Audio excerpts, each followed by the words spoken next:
Night comes down in the Pacific like a lid. The sea is black glass until it isn't, until it's cut by a thin white wake and the sudden, harsh glow of deck lights shielded to slits. On a carrier's flight deck, men move in practiced silence, hands and flashlights doing what voices can't. A single mistake here doesn't just wreck one airplane. It can ignite fuel, cook off ordnance, and turn a floating airfield into a burning trap. Now picture the biggest problem nobody sees from the sky: time. Not the time on a clock, but the time between a target appearing and an aircraft being ready to hit it. The time it takes to spot a threat, launch, recover, refuel, rearm, and launch again, over and over, while the enemy is trying to do the same. If you understand that cycle by the end of this story, you'll understand why one class of American ship became less a weapon than a machine for producing air power on demand. The Essex-class aircraft carrier was not the best ship because it was invincible. It wasn't. What people get wrong is thinking naval air power is mainly about the aircraft. In operational reality, it's about the deck, the choreography, the storage, the damage control, the maintenance tempo, and the ability to keep generating sorties when the sea, weather, and enemy refuse to cooperate. Exhibit A is the flight deck itself, an industrial workspace that has to behave like a runway, a warehouse, and a blast shield at the same time. Every landing is a controlled crash. The deck must absorb that violence while remaining usable 5 minutes later. Arresting wires snap tight, hydraulic gear drinks the impact, and the next airplane is already rolling forward. Wings folded or not, because parking is a temporary condition. On paper, this sounds like simple capacity. In practice, it's a flow problem. Planes arrive with low fuel and hot brakes, sometimes with holes. They need to be cleared, checked, refueled, and rearmed without blocking the landing area, because if the deck clogs, the next aircraft can't land, and suddenly the best pilots in the world are circling with empty tanks. The ship isn't just moving through the ocean, it's moving aircraft through a bottleneck. So the Essex is built around a harsh truth. You don't win by having one perfect strike. You win by having the second strike ready before the enemy's damage control has finished the first.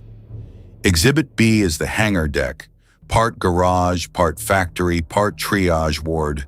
It's where engines are changed, hydraulic lines are patched, and control cables are adjusted while the ship rolls and the air reeks of fuel and hot metal. Elevators become arteries. Each lift cycle is a decision. Do you bring up fresh aircraft for the next launch or pull down wounded ones before they become hazards on deck?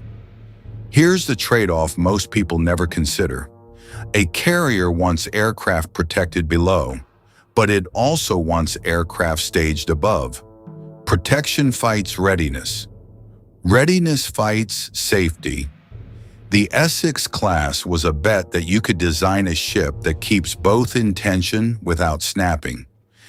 Big enough for volume, structured enough for punishment, and organized enough that human beings could keep working while alarms are screaming. Anchored vignette.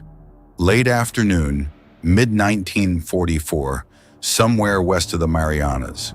The wind is steady but not kind. An incoming recovery is timed to the minute because the ship needs to turn into the wind for landing, then turn again to keep station with the task group. The deck crew is already soaked in sweat. Planes come in staggered, tails down, hook low. One catches a wire, jolts forward, then a deckhand runs in before the prop stops, chocks the wheels, and signals the chain crew. Another airplane misses a wire, bolters happen, and roars off the bow into open air, needing just enough power and just enough wind to climb away without clipping the island. What's happening in those few minutes isn't drama, it's production. Each landing is a raw material arriving at the factory. Each refuel and rearm is a manufacturing step. Each launch is a finished product leaving the line. The Essex exists to keep that line moving under stress. The mechanism is partly physical, layout, storage, elevators, and the ability to handle aviation fuel and bombs without self-destructing. But the deeper mechanism is procedural. Deck operations are a language. Signals, spacing, launch intervals, safe arcs of prop wash, and strict rules about who stands where and when. You can have the biggest deck in the world and still lose airplanes to chaos. And the enemy understands your bottlenecks. If they can force you to recover aircraft while under threat, they can slow your cycle. If they can damage your flight deck, they can stop launches. If they can ignite fuel, they can turn your hangar into an oven. So the Essex carries not just fighters and bombers, but a doctrine of self-preservation, layered anti-aircraft fire, fighter direction, and, most importantly, damage control built for the worst day. This is where the Essex-class becomes an engineering argument about survivability. Survivability is not armor means safe. Survivability is hit means still operating. The ship is compartmented. Systems have redundancy. Fire mains can be isolated. Crews drill until they can find valves and smoke. Because the carrier's real weapon is tempo, and tempo dies the moment the crew loses control of heat and flooding. Now, a second misconception. People assume carriers are floating runways, and runways are flat. But the Essex's deck is surrounded by hazards. Loaded aircraft, open elevators, fueling stations, and ordnance staging. Every bomb and every fuel hose is a liability until the moment it becomes useful. The ship must store explosive energy safely and then release it quickly, repeatedly, and in the right order. Consider the strike planning problem. A task force wants to send a package that can fight its way to the target, drop accurately, and return. That's not one type of aircraft. It's fighters, dive bombers or torpedo bombers, scouts, sometimes night fighters, plus spares.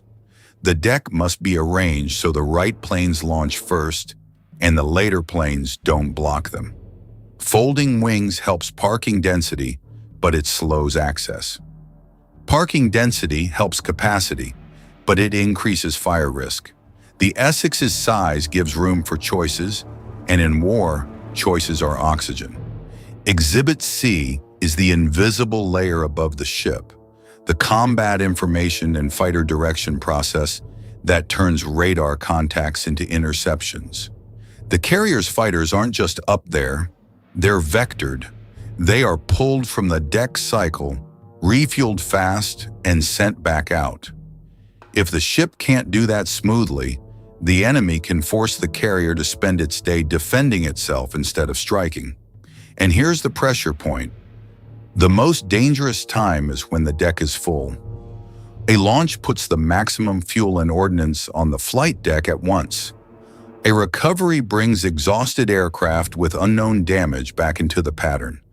The enemy wants to hit you in those moments, because that's when a single spark becomes a ship-wide emergency.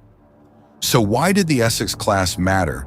Because it scaled the entire system, not just the number of aircraft, but the number of sorties that could be generated per day under combat conditions.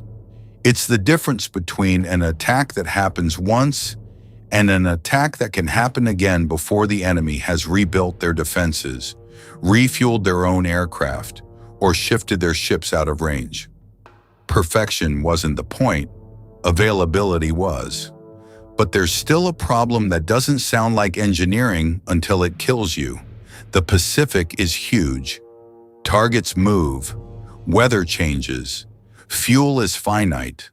The carrier must be in the right place at the right time, and the aircraft must have the range to reach and return. That means your factory output is limited by distance, wind, and daylight. The Essex can produce power, but only if it can be fed and positioned. And that leads to the next constraint, the one that decides whether this floating airfield stays a weapon or becomes a stranded island. How do you keep the carrier's strike cycle going when fuel, spare parts, and replacement aircraft have to cross an ocean to reach it? The answer lives in steel pipes, canvas hoses, pallets, and paperwork, because an Essex-class carrier can only manufacture sorties as fast as its logistics can replace what each sortie consumes. At sea, consumption is relentless. Every launch burns aviation fuel. Every landing stresses tires and tailhooks. Every hour aloft shakes loose fasteners. And every contact with the enemy risks holes you can't schedule. The carrier's air group is a living inventory, and the task force is the supply chain that keeps it alive. Exhibit D is the unglamorous partner that rarely makes posters, the fleet oiler and the replenishment ship sliding alongside on a heaving ocean. Replenishment at sea is not a convenience. It's the only way the carrier stays in the fight without sailing thousands of miles backward. Hoses are passed, lines are tensioned, fuel flows, and the ship's crews fight wind and swell with gloved hands and shouted timing. Here's a hard constraint. The carrier's deck cycle can be perfect and still fail if the task force has to pause operations to refuel the ship itself, or if aviation gasoline runs low at the exact moment the enemy finally presents a target. So the Navy engineered not just ships, but a method, underway replenishment, that turns the ocean into a moving base. Anchored vignette, midday early 1945 Western Pacific. The sea is rough enough that two ships alongside feel like they're arguing. Lines snap tight, then slack, then tight again. A fueling hose bows between them, and every sway threatens to part it. Pallets of ordnance ride a high line like cargo on a wire, swinging slightly, men below watching like it's a live bomb. Because it is. The carrier's flight deck is quiet during the most dangerous minutes, not because the war stopped, but because one misstep here can set the schedule back hours. What people get wrong is thinking replenishment is a simple transfer. It's an operational decision. While you refuel and rearm, you're less free to maneuver. You have fewer aircraft in the air. Your formation is constrained. The enemy doesn't need to sink you to win. They can force you to stop producing sorties for a window that matters. This is where the Essex-class story becomes a myth bust about big ships. Bigger isn't automatically better. Bigger can mean you need more fuel, more parts, more everything. The advantage only appears if the system can feed the ship at the pace the ship can spin. The Essex was built into a task force architecture designed to keep that feed steady. Escorts for air defense and submarines, oilers and stores, ships for replenishment, repair ships and tenders when ports were distant, and a cadence that treated maintenance as a combat function, not an afterthought. Exhibit E is the spare parts reality. Aircraft are not just airframes. They're engines, magnetos, radios, tires, prop governors, and hydraulic seals. In salt air, corrosion is a silent enemy. In heat, rubber fails. Under carrier landings, structures fatigue. So the ship carries spares, but not infinite spares, and it must decide what to stock for the highest chance of keeping aircraft available tomorrow. Aviation maintenance at sea is a gamble you hedge with discipline. You can patch a line, safety wire a fastener, and fly again until you can't. If you push too hard, You lose aircraft to avoidable failures. If you're too cautious, you lose the tempo that keeps the enemy pinned down. The Essex-class hangar is where that tension plays out in metal and grease. Exhibit F is the range problem that shadows every strike plan.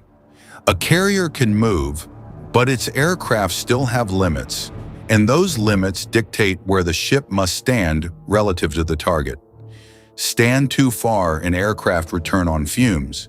Stand too close and you risk surface attack, air attack, or submarines. Add weather and daylight, and range becomes a clock that starts the moment the wheels leave the deck. This is why the carrier's factory output isn't just how fast it can launch. It's also how efficiently it can recover. Recovery isn't optional. A strike you can't recover is not a strike. It's a burn of pilots and machines that can't be replaced at the front at the speed you want. So the Essex's design supports a second production line, recovery and turnaround. Arresting gear must work in rain. Deck crews must clear aircraft quickly even when tired. Fueling must be fast without becoming careless. Ordnance handling must be swift without turning the deck into a minefield. And when aircraft come back damaged, the ship must decide whether to fix, cannibalize, or jettison. Decisions that sound brutal until you realize the alternative is losing the next strike entirely. Now consider the enemy's best lever against this system: disruption. If attacks force repeated general quarters, if fires demand damage control manpower, if near misses shake equipment loose, the sortie cycle slows. That is the real battlefield, not a single dogfight, but a contest between two systems trying to keep their tempo while the other throws sand into the gears. This brings us back to the Essex-class as a case about resilience under repeated stress. The ship's compartmentation and damage control culture are not nice to have. They are throughput protection. If a fire can be contained in minutes instead of hours, the deck cycle returns. If flooding can be isolated, elevators keep running. If key systems have redundancy, fighter direction stays alive. Each of those is a tiny engineering decision that becomes a strategic result when multiplied across months. And there's another layer that rarely gets framed as engineering: training throughput. You don't get an expert deck crew by ordering one. You get it through repetition, standardization, and the painful incremental elimination of small mistakes. The Essex program scales ships, but scaling ships without scaling training would have created a fleet of floating bottlenecks. Standard designs help here. A crew trained on one Essex can understand another more quickly. Procedures transfer. Spare parts commonality improves. Maintenance manuals match. In war, standardization is speed, but standardization also creates predictability. If your layout and routines are known, the enemy can guess your vulnerable moments. The instant after a launch, the deck crowded with fueled aircraft, the recovery window when escorts are stretched, the replenishment period when maneuver is limited. The Essex-class system worked because it didn't just rely on routine. It built layers of defense and flexibility around routine. So what is the bigger principle emerging from this ghost side of carrier warfare? Air power at sea is not a single weapon. It is a supply-driven, time-managed process. The Essex-class succeeded because it was engineered to keep that process running across distance, weather, and enemy pressure, long after a single heroic strike would have burned itself out. And now the next decision moment tightens the vice. When the task force must replenish under threat, while maintaining a combat air patrol and keeping the deck ready, what gets sacrificed first? And how does the carrier keep its sortie factory from stalling at the worst possible hour? And how does the carrier keep its sortie factory from stalling at the worst possible hour? The answer is that it doesn't try to do everything at once. It sequences risk, and the Essex-class was built to make that sequencing possible. When a task force replenishes under threat, one thing becomes sacred: time. Not abstract time, but the minutes between detection and impact, the minutes between launching fighters and reaching altitude, the minutes between a contact report and a ship's turn into the wind. If you can't buy minutes, you have to borrow them. From your deck cycle, from your formation geometry, from your own attention. Exhibit G is the Combat Information Center, the nervous system that turns scattered sensor returns into decisions the deck can act on. In an Essex, CIC was designed to function in dim light, with voice circuits, plots, and radar scopes feeding a single question: what is coming, from where, and how soon? Anchored vignette, late afternoon, 1944, mid-Pacific. The carrier is in a recovery window. The deck is configured to take aircraft aboard, not to launch. Landing signals, officers are focused, deck crews are spaced for the next trap. Down in CIC, a radar operator calls a faint return at range. Just a smear that could be weather, could be a flock of birds, could be enemy aircraft skimming a low-altitude profile. The plotter's grease pencil moves. The talkers repeat bearings. The air officer waits for one thing: confirmation that justifies interrupting recovery. This is the moment where big ship myths die. The carrier's strength is not raw defense. It's the ability to change its posture quickly, and posture changes are limited by what is on the deck right now. If the deck is full of inbound aircraft, you can't instantly pivot into a launch-heavy stance without paying a price. The price might be wave-offs, fuel emergencies, or aircraft pushed into an unsafe corner because the clock demanded it. So the Essex fights time by creating options before the crisis, not during it. That means keeping a combat air patrol already airborne. It means having fighters staged with fuel and armament where they can be launched quickly. It means that when recovery is underway, the ship's leadership already knows which aircraft can be waved off, which must land now, and which can divert, because the decision window will be too short once the threat is real. Exhibit H is the deck itself as a geometry problem. Aircraft are not just parked, they're arranged. Each arrangement is a bet on what you'll need next: recover, launch, rearm, refuel, or clear the deck for damage control. The Essex's long flight deck and large hangar volume helped, but that advantage only mattered if the ship could move aircraft between those spaces fast. Elevators are a throughput choke point. If an elevator is slow, blocked, or damaged, the hangar becomes a warehouse you can't pull from. If an elevator's available and procedures are tight, the hangar becomes a buffer, an inventory that lets you keep the deck cleaner and keep options open. This is why the Essex-class story always circles back to cycle time.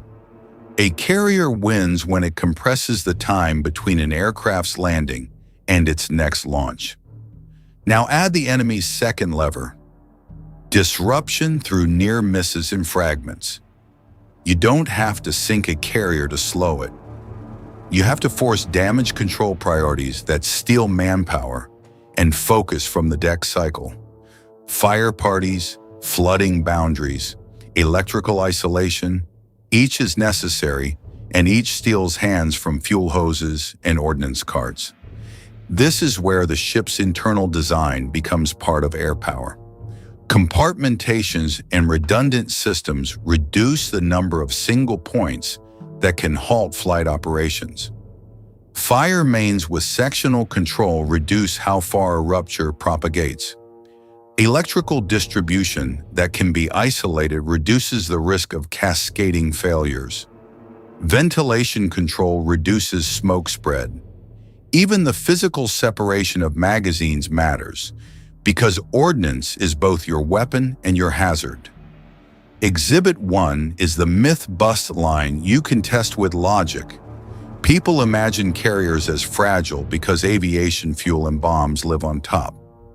What they miss is that carriers were engineered to survive long enough to keep functioning, and that functioning could be partial and still decisive. A carrier doesn't need to be pristine. It needs to keep launching enough aircraft to control the air around it. Perfection wasn't the point. Availability was. Anchored vignette. Nightfall, early 1945, somewhere east of the Philippines. The deck is slick with humidity. The air group is cycling planes through quick inspections by dim light. A returning aircraft comes in hard, tail hook slams, the cable bites, and something snaps. Sparks, a jolt, a sudden jerk of steel. The arresting gear crew is already moving, not in panic, but in routine. Replace the cable segment, inspect the sheaves, reset. The next aircraft is already in the groove because the air patrol can't be allowed to go thin. That's an engineering story, not a hero story. Steel, tension, inspection intervals, and drilled procedure. The Essex-class also solved a subtler constraint. The human throughput. Fatigue is as real as fuel. The deck crew at hour 16 makes different mistakes than the deck crew at hour 4. So carriers learn to build routines that reduce decision load. Standard hand signals, standardized launch order, standardized checks. The system tries to make the right behavior automatic because war is a machine that punishes hesitation and improvisation when it's tired. And there's one more constraint that makes the Essex's advantage visible: the escort screen. A carrier is not a solo actor. Destroyers and cruisers are not just protection. They are the carrier's maneuver space.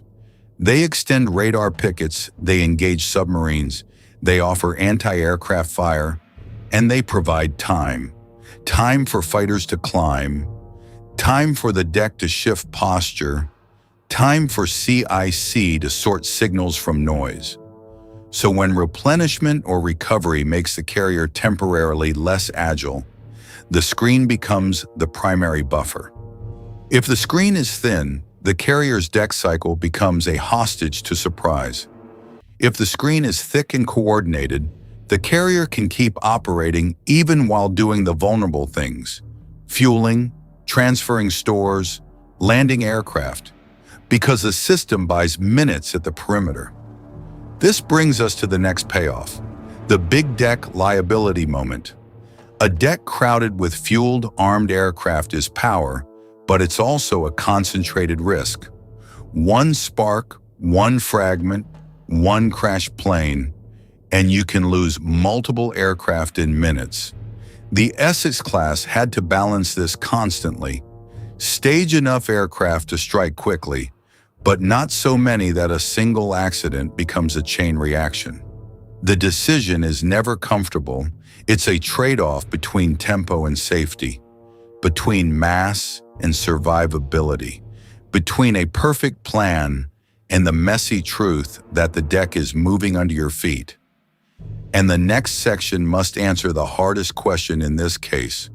When that spark arrives, when damage and chaos hit the flight deck, what specific design choices and damage control practices let an Essex-class carrier keep flying instead of becoming a silent, burning platform?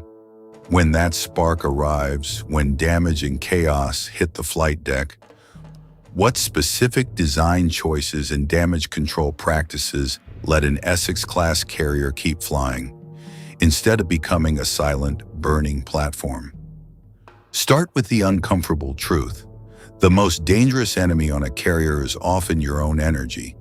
Aviation gasoline, hot engines, live ordnance, moving steel cables, and tired humans, all packed into a space that never stops shifting. So the Essex-class survived by treating flight operations like a factory with fire doors. Not perfect fireproofing, just enough separation, redundancy, and practice choreography to keep one failure from becoming total paralysis. Exhibit J is the fuel problem. You can't win a carrier war without gasoline, but you also can't survive it if gasoline becomes a free-roaming liquid. The ship's safety depends on disciplined fueling points, fast shutoffs, and a crew that treats a dripping coupling like an incoming shell. When something goes wrong, the first life-saving move is not heroics, it's isolation. Valves closed, pumps stopped, ventilation managed. The ship buys time by denying the fire new fuel. Then comes the ordnance problem. Bombs and rockets are not just stored, they're staged. The closer they are to the deck, the faster you can strike. But the closer they are to heat, the faster you can lose the deck. That is why the most important word on a carrier is clear. Clear the landing area, clear the taxi path, clear the access route for crash crews. Clear the space where a burning aircraft might have to be shoved over the side. Anchored vignette. Western Pacific, early 1945, midday heat. The deck is crowded because the strike is being turned fast. A plane comes in with a bad hook and slams hard. Metal shrieks. The aircraft skids, clips another wing, and for half a second nothing burns. Then a thin sheet of fuel flashes. The first men to move are not the officers. It's the crash crew, already staged, already masked, already trained to run toward flame without thinking about it. This is where the Essex-class design becomes practical. Wide deck lanes and strong deck edge access points let firefighting teams get where they need to go. A robust hangar structure and compartmentation below reduce how quickly smoke and heat take the ship's lungs away, and the ship's organization, who owns the deck, who owns the hangar, who owns the boundary, turns a crowd into a machine. What people get wrong is imagining that damage control starts after the hit. On a carrier, it starts before the launch. The deck is already arranged so aircraft can be moved, parked, and, if necessary, sacrificed. Because sometimes the correct engineering choice is brutal. You push a burning airframe over the side to save the deck, the cycle, and the ship. Exhibit K is the hangar as a controlled buffer, not a garage. If the deck is compromised, elevators and hangar clearways become your escape routes. A fast elevator is not convenience, it is survivability. It lets you pull vulnerable aircraft down, push fresh aircraft up, and keep the deck from turning into a single, continuous fuel source. But elevators only help if procedures keep them unblocked. A jammed elevator is a wound that bleeds tempo. Exhibit L is redundancy and boundaries. A carrier doesn't need every system, it needs enough systems. If one fire main section is damaged, another section must still feed hoses. If one electrical zone fails, another zone must still power radios, lighting, and critical pumps. When accounts describe carriers staying alive through catastrophic damage, the common thread is not luck. It's that the ship could be cut apart internally without dying. This is also why the screen matters in the worst moments. If your deck is fighting a fire, you cannot afford a second crisis at the same time. Escorts expand the carrier's decision window by pushing threats outward and by absorbing tasks the carrier cannot spare attention for. The screen is time, purchased with steel and coordination. Now the payoff to the full deck tipping point. A crowded deck is combat power until it becomes a single connected hazard. The Essex-class didn't eliminate that trade-off. It managed it. The safest carrier is an empty carrier. The most dangerous carrier is a carrier that must strike now. The art is choosing how full the deck can be before one accident becomes a fleet-level loss. This is why partial function wins wars. A carrier that can launch a reduced cap, recover a few critical aircraft, and keep radios and pumps working is still an operating system. The enemy has to finish the job, and finishing the job is hard when the ship keeps moving, keeps coordinating, and keeps throwing fighters into the air. By the end of the war, the verdict was written in procedure as much as in steel.